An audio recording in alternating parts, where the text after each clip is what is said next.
So let's talk about abortion, seeing as how today is a historic day and Roe versus Wade has been overturned by the Supreme Court.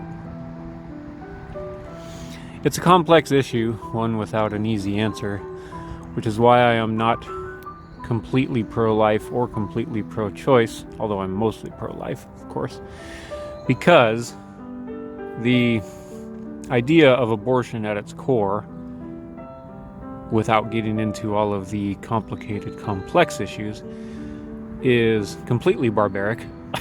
Like, you can't really get any more barbaric than tearing unborn children from the womb, right? That's like Roman gladiators and Neanderthals. But, however, there's more to it than that. If it was just that, then I would be strictly pro-life. But the problem is that there are times and situations where I honestly cannot say that a woman has to carry that baby and have that baby, such as all of the bad situations that we can all imagine, right? This is not our first rodeo. And in those situations, like, who am I to say, yeah, lady, you have to have this baby? You know, because obviously I'm not God, right? And would God even do that? I don't know. But, which brings me to the next point of why legislation and laws are never the answer. Because they never meet all of everybody's needs all the time. Which is why, well, let's explain that a little bit. They never meet all of everybody's needs because everybody's situation is a little bit different.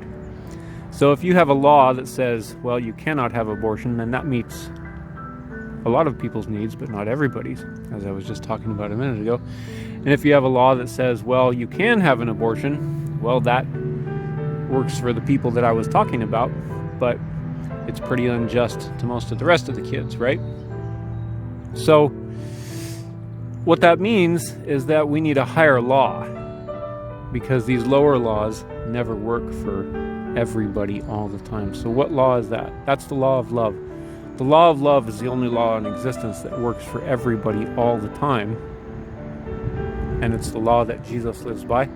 It's the law that God governs the universe by.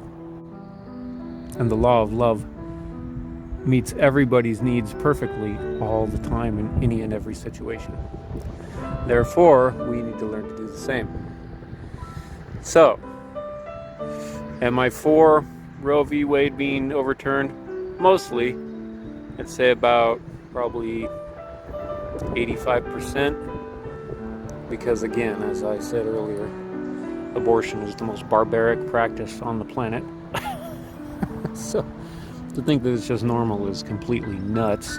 But, again, there are those situations where, you know, it's also kind of nuts to expect the lady to go through with it, right? And we all know what those situations are.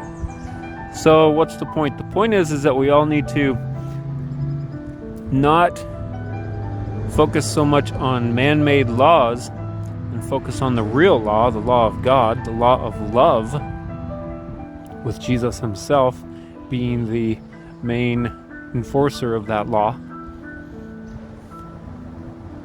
And when I say enforcer, it doesn't mean he's like a jerk, like an executor.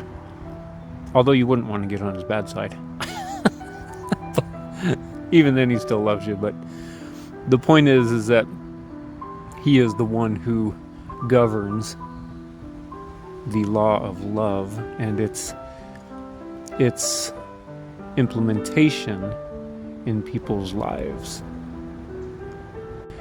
And the question then becomes, well, does the law of love allow abortion in those instances? And the answer to that is, well, there's two answers. One, I'm not smart enough to make that call. I am not gifted enough, and I am not God. Those are situations, and really, Jesus himself kind of has to make the call, because I really don't know what to do, and I would venture to say most people don't. Because that's a very complex issue, right? It takes God himself, it takes Christ himself to make those kinds of decisions.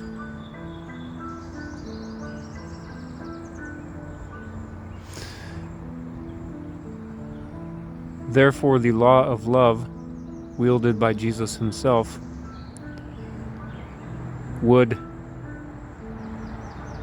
do whatever he, in his infinite wisdom, decides must be done.